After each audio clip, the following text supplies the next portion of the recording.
Okay, here we go. Jumping into another game. Where are we at? Play online. That's what I want to do. 15:10. Let's go. I warmed up. I did my puzzles. So we're going to jump into it.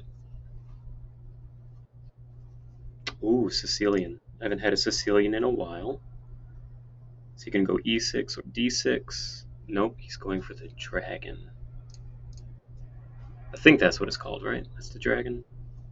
Okay. Knight f3.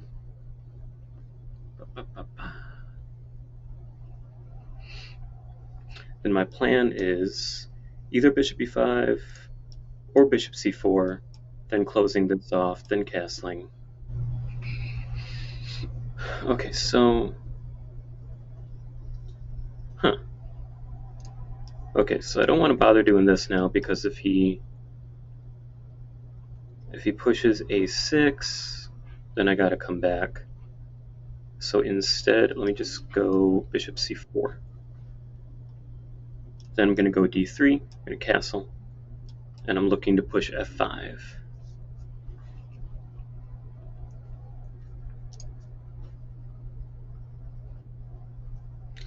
Pushing a lot of pawns. Okay. So actually, I think if they do this, so g6 and e6, I think we go ahead and push here. Either one that they take with, then we push this. Because he's pushing a lot of pawns, he's not developing, so it's okay to try opening things up. So let me just make sure. Would he have any tactics against me? So if I push f5, what would be his best response?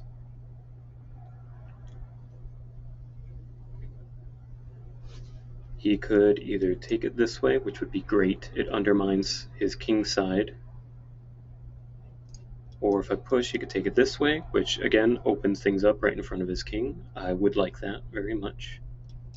So yeah, let's go ahead. And if he instead does this, well then he just closed off his bishop. So yeah. Yeah. Now if he doesn't take, then I'm gonna take on g6.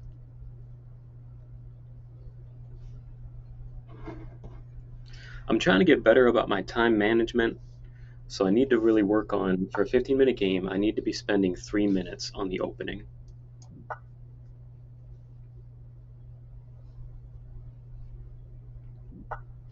Alright, d3. Now I think he's looking to harass my bishop on the queen side with b5. I'll drop back. He'll probably try doing this. Either go a3 or a4. I'll decide then. But my immediate concern right now is to get castled. So that also gets my rook lined up on this file. And I'm getting like a nice attacking structure. He is severely behind in development. So far, I'm not worried. So far, not worried. Yeah, he's not developing. I'm just going to drop back. If he does this, that's fine. Okay. Okay, but where's that knight going? Okay, so if I castle, what's his best response?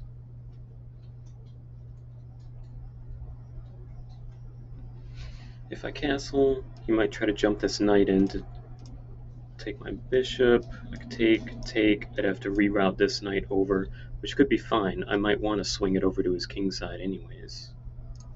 So let's castle.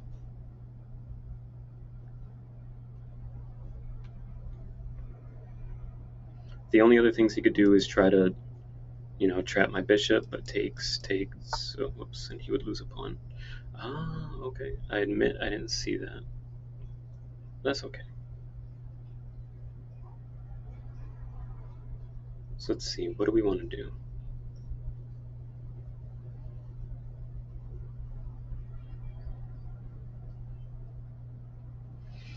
Oh, this is undeveloped, so... Or, not undeveloped. It's undefended, is what I meant to say. So you know what, let's just keep developing. Actually, let me check what would be his best response if I do that. What would be his best response? I go here, takes. He could even just try to trade everything off, but then I've got a really nice center built up. Yeah, I'm not really seeing anything else that he can do. Like, nothing too threatening that I'm too concerned about, so...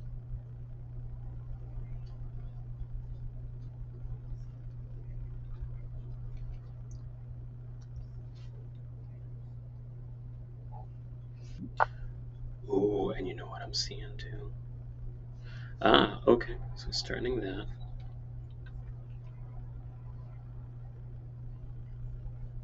Okay, that's not a bad move. My knight is defending it currently, but I really wanted to jump. So he's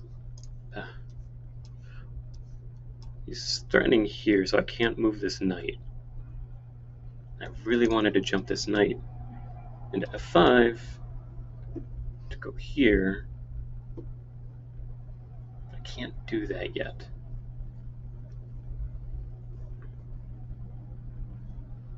Let's see what... Alright. What do I want to do? Do I want to open things?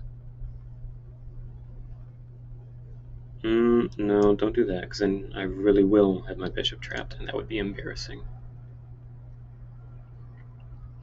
Okay, so he's defending that pawn.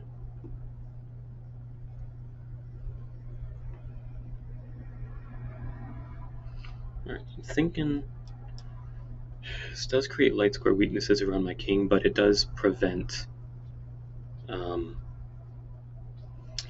the threat here. So then I can jump my knight. I'm still ahead in development. Don't know where he plans on castling. I think I'm still okay. I might be kind of wasting time a little bit. I don't know.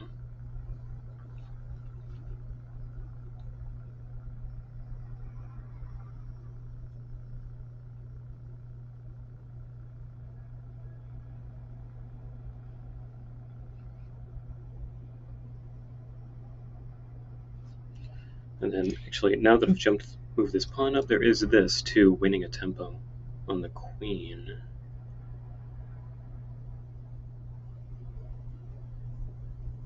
And what would be his best response there? I don't know. Either jump back here, or here, or no, you want to go there, or there, or there, I don't know. Maybe it's not worth it, winning a tempo on the queen.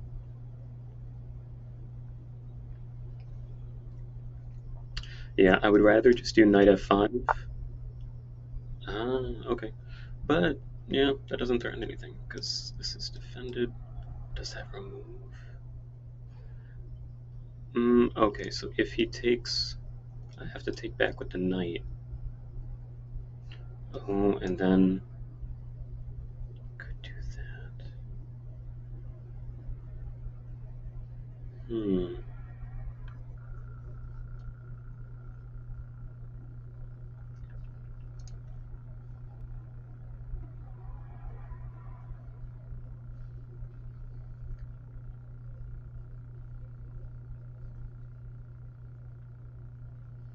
Okay, so I go here. If he does take,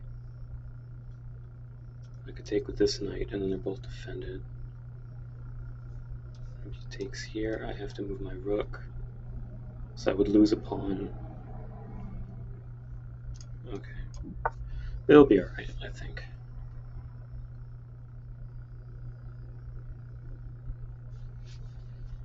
Now, if he chases my knight away, then what do I want to do?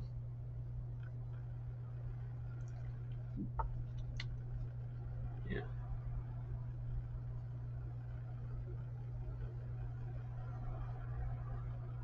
Yeah, what do I want to do here? Do I want to rip things open, maybe? I don't like sacrificing. I shouldn't be sacrificing at this point. Now I could...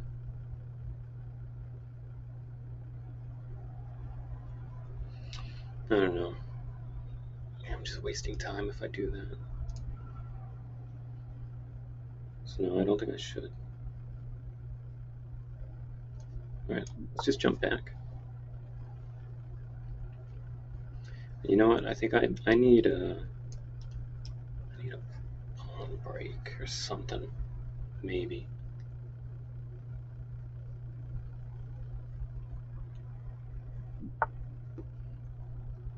Alright, should I just take it? Take. Well, if he takes with the rook, he definitely can't castle that way.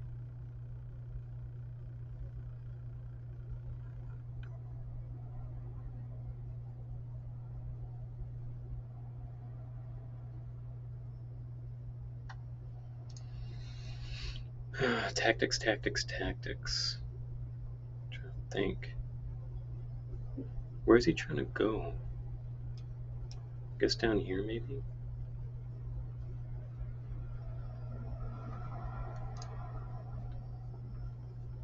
But I would just move that.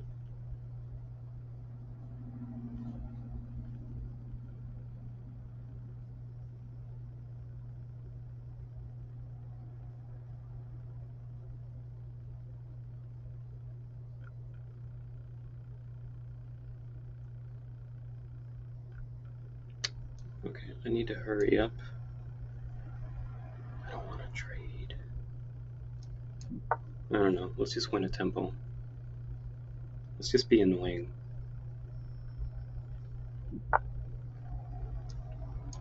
Okay. Let's just simplify a bit. He was pushing so many pawns.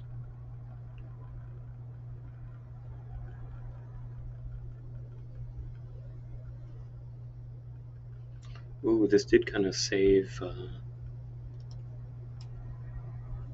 Takes. Jump my knight in here. And now nobody can remove this knight.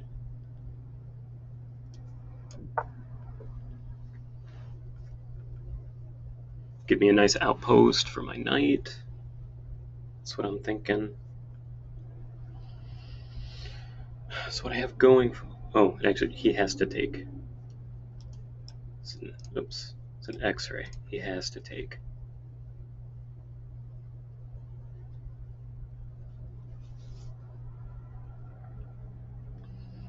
Okay, so what I'll have going for me at that point is I'll have a nice outpost for my knight on d5. Really nice outpost. My king is much safer than his.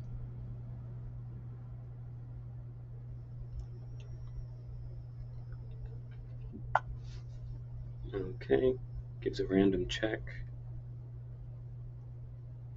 But that's not going to accomplish anything.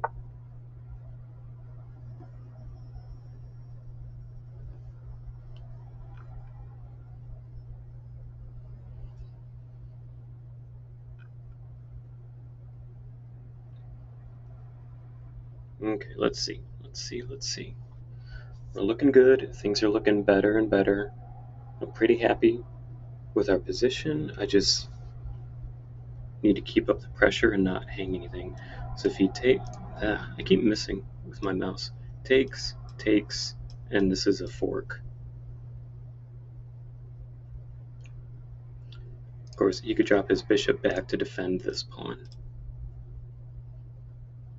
But still, my knight would be on a great outpost.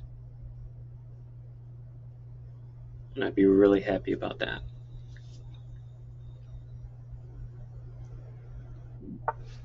Okay, let's pull the trigger here.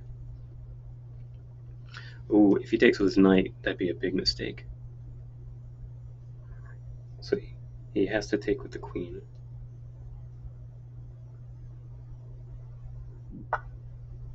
He takes with the king. My oh my. Yeah, that was a mistake.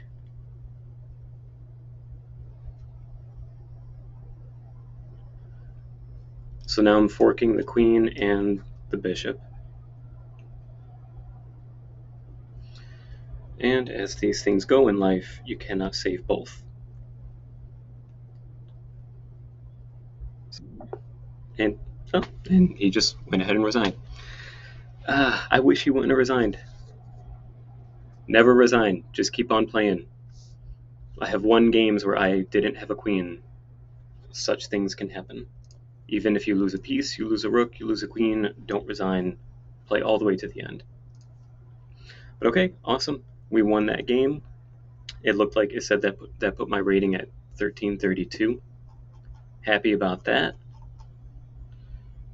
I want to look at the game review. I only get one game review a day, though. Do I want to use it on this game? Do I want to use it on a game that I won? I don't think I do. Let me see if I can look at the analysis, or actually, if I pull up the analysis, I think it's gonna go into a different screen, and so then I think my screen share software is not gonna catch it. So, was Frank9643 a good sport? Yes, he was. Okay, let me just go through this on my own. So, what I was really more so prepared for was either e6. Whoops. Let me go back. If e6, I go with this idea of just ripping things open. A lot of times, with things like this, if he does the con, I would just take. If he does the 2 knights, we just take. And then you can get some really fun things with this. With the bishop on f4, it doesn't allow the king to come to c7. So the king is just kind of stuck in the middle of the board. And I don't know, what would be some ideas? I guess you could do this. We would long castle, and we'd be in like a really good position. So that's like, if he goes e6, d6, I like these kind of games better because f4 is really fun and unexpected. I don't think people really see that very much. But the idea would be getting your knights out. We play f4 because later we want to play f5 and just start infiltrating his king side and taking space there. So things like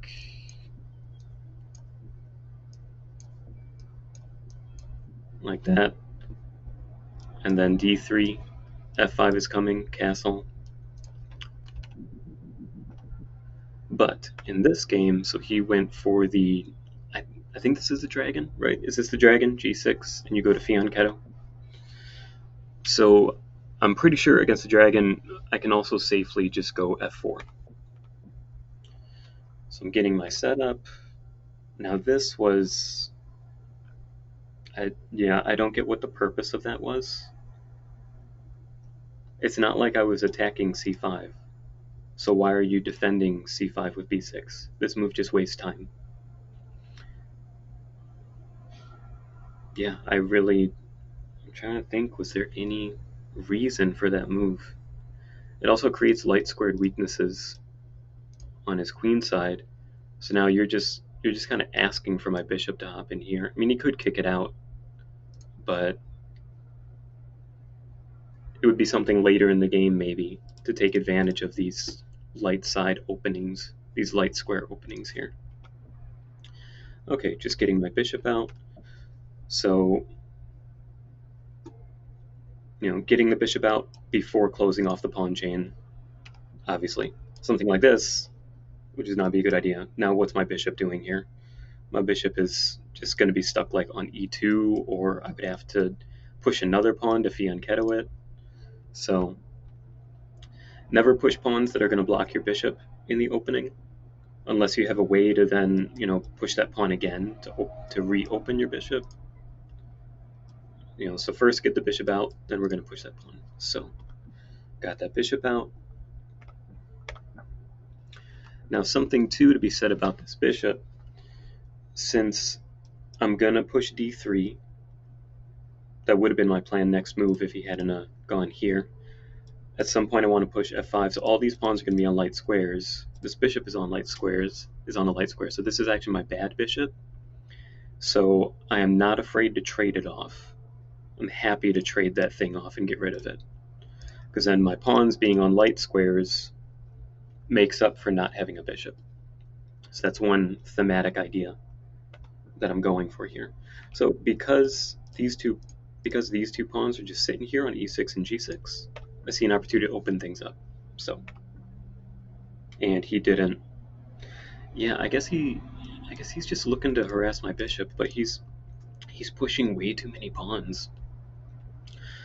I've got 3 pieces out. He's got 1 piece out.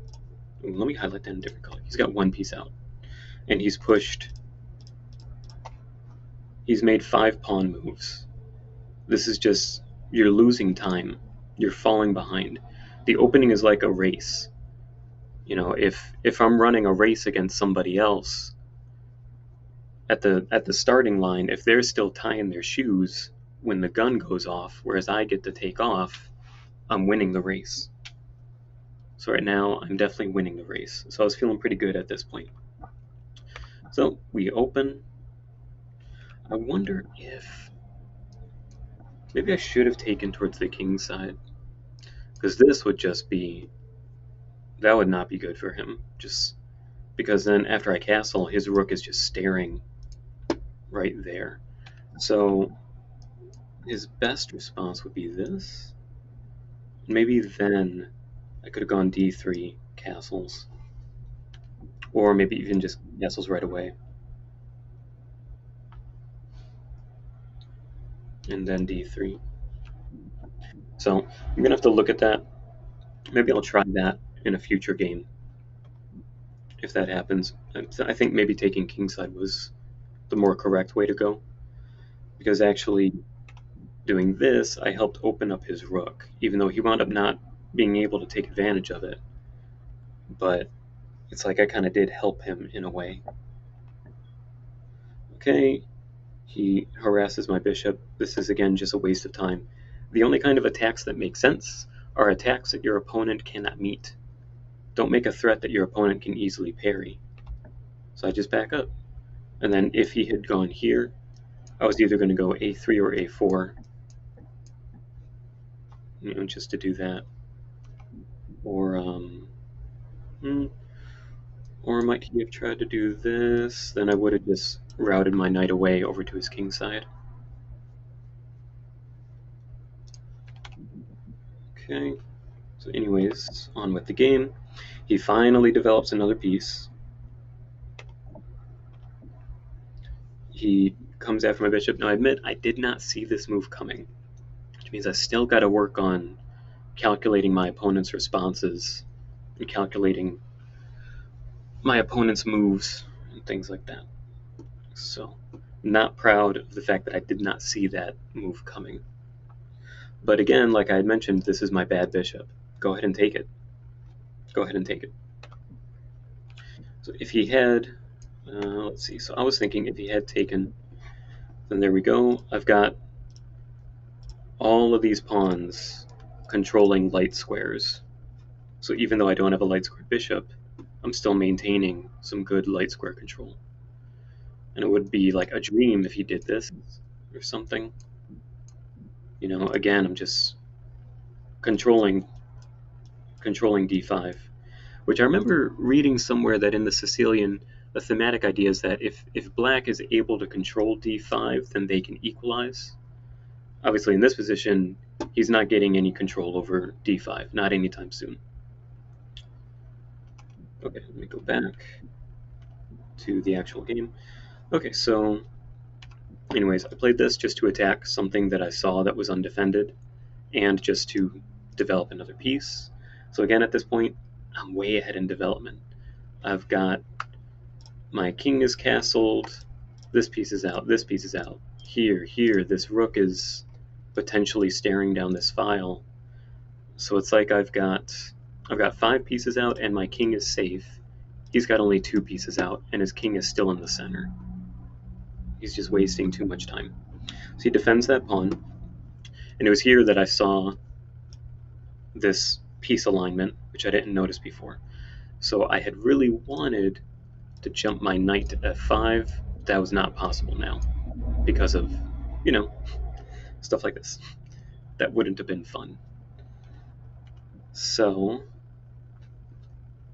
here's where I just want to think. I did g3 just to prevent any of this kind of nonsense, and thus allowing my knight to jump to f5. But was there a better move? I'm so ahead in development that I think a pawn move is not the end of the world. But the thing with pawn moves is you can't take them back.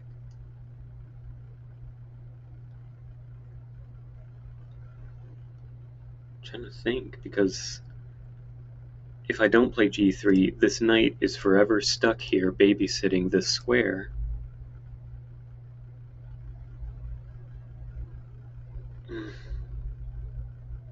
I don't know, I didn't really see anything better. So I jump to f5. Sure enough, he kicks me like I thought he would. I just jump back. But I was okay with this because, again, he's weakening his king side so bad.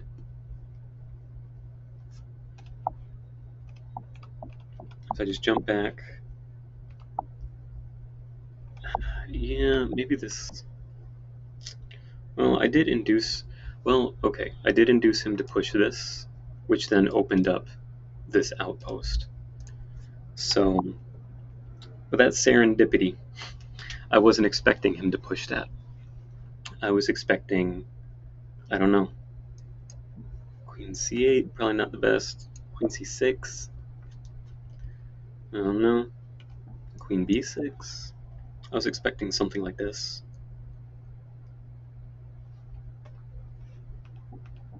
Okay, so anyways, I take, and yeah, now I'm looking to get my knight here. He gives a check, which doesn't do anything. And yeah, he just resigned at this point. Okay, awesome, fun game. I'm gonna put this one in Lichess and analyze it some more. If anybody watched this, if you enjoyed it, if you believe in chess improvement, and if you believe in following my journey, go ahead and like and subscribe. Leave any comments, let me know your feedback. If you saw something I missed, if I missed a tactic, or if you had some ideas about this opening, if you know a bit about this opening, leave a comment. Help me out. Share me some of your ideas and share some feedback. And if anybody is watching this, then you'll see my next one. Bye.